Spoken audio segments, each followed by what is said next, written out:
மாந்திரிகம்னா என்ன? துஷ்பிரயோகம்னா தப்பான பிரயோகங்கள் பண்ணப்பட்டு மித்தவங்களை வந்து காய்ச்சல் வந்தா கூட யாராச்சும் அவங்களுக்கு செய்வனை வச்சுட்டாங்க, மாந்திரிகம் பண்ணிட்டாங்க அப்படி. இது வந்து ஆனா இது யாரை பாதிக்கும் அப்படின்னு நம்ம, அதாவது ஒருத்தர் மாந்திரிகம் பண்றாரு அப்படின்னு சொன்னாலே யதா கர்மம் ததா பலம். ஓகே, நீங்க உங்க லைஃப்ல ஏதாச்சும் எக்ஸ்பீரியன்ஸ் பண்ணிருக்கீங்களா இந்த மாதிரி ஆளுங்க வந்து மாந்திரிகம்?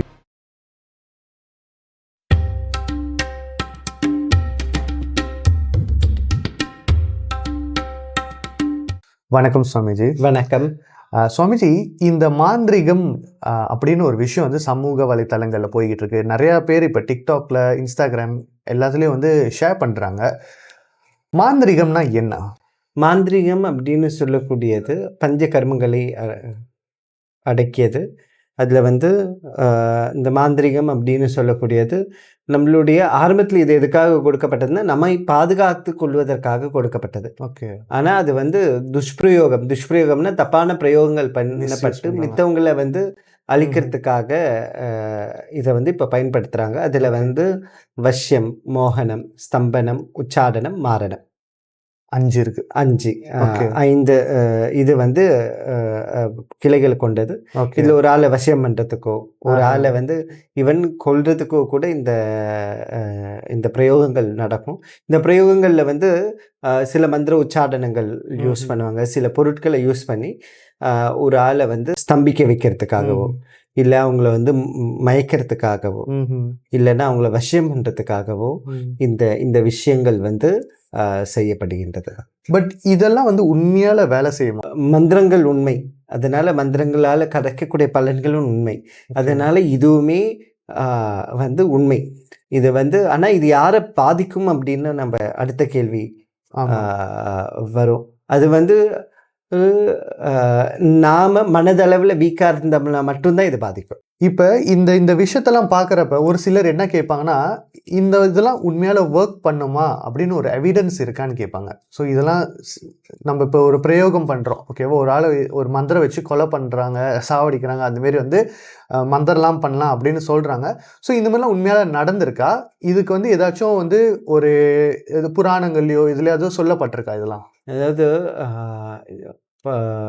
இப்போ இது பார்த்தோம்னா நிறைய எவிடன்ஸ் இருக்கு. ஓகே. அதுக்கு நம்ம சூரியகாலடி மனை அப்படின்னு சொல்லி கேரளாவில் ஒரு மனை இருக்கு. அந்த மனை இதை வந்து யூஸ் பண்ணாங்க, இந்த மாந்திரிக விஷயங்களை வந்து யூஸ் பண்ணாங்க அப்படின்றதுக்கு வந்து ஆதாரங்கள் நிறைய இருக்கு. அதை பற்றி படித்தோம்னாலே இதை பற்றி நம்மளால தெரிஞ்சுக்க முடியும். அதே மாதிரி நம்ம புராணங்கள்லையும் பார்த்தோம்னா இந்த மாந்திரிக சக்திகள் இதெல்லாம் வந்து யூஸ் பண்ணியிருக்காங்க.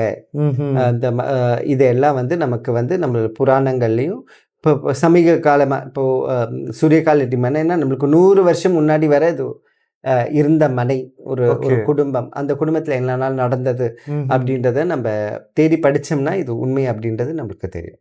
இந்த மாந்திரிகத்தால் பாதிக்கப்பட்டவங்க அப்படின்னு இருப்பாங்க. ஒரு சிலர் வந்து என்ன நினச்சிக்குவாங்கன்னா, அவங்களுக்கு காய்ச்சல் வந்தால் கூட யாராச்சும் அவங்களுக்கு செய்வனை வச்சுட்டாங்க, மாந்திரிகம் பண்ணிட்டாங்க அப்படின்னு சொல்கிறவங்க இருக்காங்க. இதெல்லாம் உண்மையா? முதல்ல மாந்திரிகம் செய்யறதுக்கு நிறைய அவங்க வந்து அதுக்கு முன்னுக்கு எஃபர்ட் எடுக்கணும். சரி. அதாவது ஒருத்தர் மாந்திரிகம் பண்ணுறாரு அப்படின்னு சொன்னாலே அவர் நிறைய மந்திர சித்திகளை வருத்தணும். அதுக்கான பெரிய கிரேட் டிசிப்ளின் இருக்கணும். ஓகே. அவரால் மட்டும்தான் மாந்திரிகம் ஒரு ஆளுக்கு பண்ண முடியும். புரியுது. அப்படிப்பட்ட ஒருவர் மட்டும்தான் மாந்திரிகம் பண்ணால் அந்த மாந்திரிகம் பலிக்கும். இல்லைன்னா நம்ம நிறைய இடங்கள்ல வந்து மாந்திரிகம் அப்படின்னு சொல்லி காசை கொடுத்து ஏமாறுறது தான் மிச்சம். சும்மா கண் கட்டி ஒரு காய்ச்சல் வந்தாலோ இல்லை ஒரு வீட்டில் ஒரு அசம்பாவிதம் நடந்துட்டாலோ இதில் வந்து மாந்திரிகம் இருக்குன்னு அர்த்தம் இல்லை. அதாவது நம்ம புரிஞ்சுக்க வேண்டிய ஒரு விஷயம் என்ன இருக்கு அப்படின்னு சொன்னா, வாழ்க்கையில லாப நஷ்டங்கள் இது எல்லாமே இருக்கும். ஒரு ஆளுக்கு வந்து சந்தோஷம் மட்டும் வாழ்க்கையில இருக்காது, இல்ல கஷ்டம் மட்டுமே வாழ்க்கையில இருக்காது. இது ரெண்டும் கலந்தது தான் வாழ்க்கை அப்படின்றது புரிஞ்சுக்கணும். மாந்திரிகம் அவருக்கு இஃபெக்ட் ஆயிருக்கு அப்படின்னு சொன்னா, ஒருத்தருக்கு வந்து மாந்திரிகம் இஃபெக்ட் ஆயிருக்கு அப்படின்னு சொன்னா முதல்ல அவருக்கு தெரிய வேண்டியது அவரோட மனோதைரியம் வந்து குறைஞ்சிருக்கும். அந்த மனதைரியம் குறைஞ்சிட்டாலே ஒரு அளவுக்கு மாந்திரிகம் வந்து யார் பண்ணியிருந்தாலுமே அது போய் அவரை போய் சேர்றதுக்கான மனதைரியம் குறைஞ்சு அவரை போய் சேர்றதுக்கான வாய்ப்புகள் கூட. அதே மாதிரி தொடர்ச்சியான கெட்ட கனவுகள், தொடர்ச்சியான அசம்பாவிதங்கள் ஒன்று மாற்றி வந்து கொண்டே இருக்கும். அதே மாதிரி நம்மளுடைய வளர்ப்பு பிராணிகள் இறந்து திடீர்னு நல்லா இருக்கும், திடீர்னு பார்த்தா இறந்துரும். அது இந்த மாதிரியான இருந்தால் அது மாந்திரிக்கிறதுக்கான அறிகுறி. ஆனால் அது சரியான ஒரு ஆள்கிட்ட போய் அதை செக் பண்ணணும். அப்படி இல்லையா ஒன்றுமே தேவையில்லை, நீங்கள் எந்த சுவாமி கும்பிட்றீங்களோ அந்த சுவாமிகிட்ட முறையிடுங்க, அந்த சுவாமி பார்த்துக்குவார் எல்லாத்தையுமே. அப்போ ஓகே சுவாமி, இப்போ அந்த கெட்ட கனவு இந்த சிம்டம்ஸ்லாம் வரும்னு சொல்லியிருந்தீங்களா? இந்த சிம்டம்ஸ் வந்து எவ்வளோ நாளில் காட்டும், அது எப்படிலாம் காட்டும்? இப்போ வந்து பிராணிகள் போய் செத்து போயிடும் அப்படின்னு சொன்னீங்க. இப்போ கெட்ட கனவு வந்து எந்த மாதிரி கனவுகள் வரும்? கெட்ட கனவுகள் வந்து எந்த மாதிரியான கனவுகள் வரும்னா, நம்ம பாலடைந்த இடத்துக்கு போகிறது, பாலடைந்த கிணறு, இந்த மாதிரி விஷயங்கள் பார்க்கறதெல்லாம் பாலடைந்த விஷயங்களை பார்க்கறது. அதே மாதிரி விக்கிரகங்கள் உடைத்தல், இந்த மாதிரியான இத கனவுகள் பார்த்தோம்னா, அந்த கனவுகள் வந்து அது மாந்திரிகம் பண்ணி கொண்டிருக்கிற, அது நம்மளை பாதிச்சிருச்சுன்னு அர்த்தம் இல்லை, யாரோ நமக்கு வந்து மாந்திரிகம் பண்ணுறதுக்காக ட்ரை பண்ணுறாங்க அப்படின்றது அர்த்தம். அது எப்போ பாதிக்கும்னா, எப்போ நம்ம மனதளவில் வீக்காக ஆகிறோமோ, எப்போ மனதளவில் பலவீனம் ஆகிறோமோ, அப்போது இந்த இந்த மாந்திரிகம் வந்து நமக்கு வந்து இஃபெக்ட் ஆகும். இப்போது ஒரு நீங்கள் சொல்லியிருந்தீங்களா, ஒரு மனிதன் வந்து மனதளவில் ரொம்ப வீக்காக இருக்கிறனால அந்த மாந்திரிகம் இஃபெக்ட் பண்ணோம், சரியா? இதை வந்து அவாய்ட் பண்ணுறதுக்கு என்ன பண்ணலாம்? முதல்ல அவங்களோட மனதைரியத்தை கெயின் பண்ணணும். இறை சக்திக்கு மிஞ்சிட்டு எந்த சக்தியுமே இந்த உலகத்தில் கிடையாது. அதில் பெரும் நம்பிக்கை வச்சு நம்ம இறைவனை முறையே வழிபட்டாலே இதற்கான தீர்வுகள் நம்ம வந்து சேரும். அடுத்தது ஒரு கேள்வி என்னன்னா, இவங்க வந்து எல்லாம் சாமி கும்பிடுறோம், ஆனால் வந்து நம்மளுக்கு என்ன பண்ணுறதுன்னு தெரியல. இப்போ ஒரு சொல்யூஷன் அப்படின்னு தேடி போகிறப்ப என்ன ஈஸியாக நம்ம ஒரு விஷயம் செய்யலாம், நம்ம வந்து இதுலேருந்து ப்ரொடெக்ட் பண்ணிக்கிறது ஒரு ஸ்பிரிச்சுவல் வேல சாமிக்காக? வீட்டில் வந்து இந்த வெண்கடுகு போட்டு சாம்பிராணி காமிக்கிறது இஃபெக்டிவாக இருக்கும். அது சுவாமிக்கு காமிக்கக்கூடாது. சுவாமிக்கு காமிக்காமல் வெண்கடுகு போட்டு வீடு ஃபுல்லாக சாம்பிராணி காமிக்கிறது, வால்மிளகு வெண்கடுகு இது ரெண்டும் சேர்த்து போட்டு சாம்பிராணி காமிக்கிறது விசேஷம். ஆனால் சுவாமிக்கு இது காமிக்கக்கூடாது.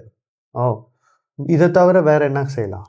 இதை தவிர அவங்க தொடர்ச்சியாக கோயிலுக்கு போகிறது, தீர்த்தாடனங்கள் பண்ணுறது, சமுத்திர ஸ்நானம் பண்ணுறது, அப்புறம் கோயில் பிரசாதங்கள், இந்த அபிஷேகத்துக்கு பண்ணி முடிச்ச இந்த கும்பஜலம் இருக்கும், அது கொண்டு வந்து வீடுகளில் தெளித்தல், வீட்டில் வந்து தொடர்ச்சியாக வந்து சாஸ்திரநாமம், இந்த ஸ்தோத்திரங்கள், கந்தசஷ்டி கவசம் இதெல்லாம் போடுறது, நாமளும் படிக்கிறது, இதெல்லாம் வந்து ரொம்ப ஹெல்ப்ஃபுல்லாக இருக்கும். ஸோ அதான் கந்தசஷ்டி கவசத்துலேயே வந்து நிறைய விஷயம் போட்டிருப்பாங்க. ஆமாம் சுவாமிஜி. இப்போ ஒன்று என்னென்னா, இப்போ நீங்கள் சொல்லியிருந்தீங்களே, இப்போ வந்து நல்ல சித்தி உள்ளவங்க தான் வந்து இந்த பிரயோகம், இந்த மாந்திரிகம் அந்த மாரி விஷயம்லாம் செய்ய முடியும்னு சொல்லியிருந்தீங்களே. இப்போ ஒரு சிலர் செய்கிறாங்க, ஆனால் சம்டைம்ஸ் அது பலிக்குது, சம்டைம்ஸ் பலிக்காது. அது வந்து உண்மையால் எப்படி வேலை செய்யுது? அதாவது என்னென்னா, பலிக்குது பலிக்காதுன்னு இல்லை, இதுக்கான மாந்திரிகத்துக்கான மந்திர சித்திகள் நம்மளை வருத்தணும். அதுக்கான சில மந்திரங்கள் இருக்குது, பிரயோகங்கள் இருக்குது, இதெல்லாம் பண்ணணும். ஒரு இத்தனை லட்சம் ஜபம் பண்ணணும், இத்தனை லட்சம் தண்ணியில் நின்று பண்ணணும் அப்படின்லாம் கணக்கு இருக்குது. இதெல்லாம் பண்ணி முடிச்சு ஒருத்தரால் மட்டும்தான் மாந்திரிகம் பண்ண முடியும். இப்போ இந்த மாந்திரிகம் பண்ணுறவங்களுக்கு என்ன கெட்ட எஃபெக்ட் கொடுக்கும்? இப்போ ஒருத்தவங்களுக்கு கெட்டது நினச்சி செய்கிறாங்க, அவங்களுக்கு வந்து என்ன பலனை கொடுக்கும்? அது கெட்ட பலன் கொடுக்குமா இல்லை எதுவும் செய்யாதா? கண்டிப்பாக நம்ம யாருக்கு என்ன நினச்சாலும் யதா கர்மம் ததா பலம். யாருக்கு நம்ம கெட்டது நினைச்சாலுமே அந்த கெட்டதுக்கான பலன் நம்ம என்ன பண்றோமோ அதுக்கான டபுள் மடங்கோ ட்ரிபிள் மடங்கோ நம்மளை வந்து சேர்ந்தே ஆகும். யாரு அந்த மாந்திரிகம் பண்றாங்களோ அவங்கள வந்து சேர்ந்தே ஆகும். அதனால இது பண்ணாம இருக்கிறது நல்லது. ஸோ நீங்க உங்க லைஃப்ல ஏதாச்சும் எக்ஸ்பீரியன்ஸ் பண்ணிருக்கீங்களா இந்த மாதிரி ஆளுங்க வந்து மாந்திரிகம்ல மாட்டி? ஏதாவது நிறைய பேர் நம்மளை பொறுத்த வரைக்குமே நிறைய பேர் இது சம்மந்தமாக நம்மள்கிட்ட பேசுறது உண்டு. ஆனால் இதுக்கான ரெமெடிஸ் மட்டும் இறைவனை பிடிச்சிக்குங்க அப்படின்றது மட்டும்தான் நம்மளோட ரெமெடியாக இருக்கும். அதனால அந்த அந்த அந்த விஷயங்களை வந்து அவங்களுக்கு சொல்லி கொடுத்துட்டு அதோட முடிஞ்சிடும். சரி, புரியுது. ஏதாச்சும் ஒரு விஷயம் சொல்ல விரும்புறீங்களா? இந்த மாதிரி ஏதாச்சும் ஒரு ஸ்டாரி ஓகே சுவாமிஜி, இன்னைக்கு ரொம்ப டாபிக் ரொம்ப நல்லா போயிருந்துச்சு. இந்த ஒரு பிளாக் மேஜிக், மாந்திரிகம், நிறைய பேருக்கு ஒரு கேள்வி இருந்திருக்கும். அவங்களுக்கும் அது ரொம்ப பிடிச்ச டாப்பிக்காக ஆமா, இருக்கும். ரொம்ப பிடிச்ச டாபிக். நிறைய பேர் வந்து ரொம்ப மிஸ்இன்ஃபர்மேஷன் வருது. ஆமா. ஏன்னா சும்மா வந்து சும்மா பார்க்குற இடம்லாம் வந்து மாந்திரிகம் அந்த மாதிரி செய்கிறாங்க. அதுக்கான ஒரு குவாலிஃபிகேஷன் கூட இருக்கு. இருக்கு. ஸோ அந்த குவாலிஃபிகேஷன் இருந்தால் தான் அந்த மாந்திரிகமே செய்ய முடியும். ஓகே, ஸோ ரொம்ப நன்றி சுவாமிஜி. ரொம்ப நன்றி ஐயா.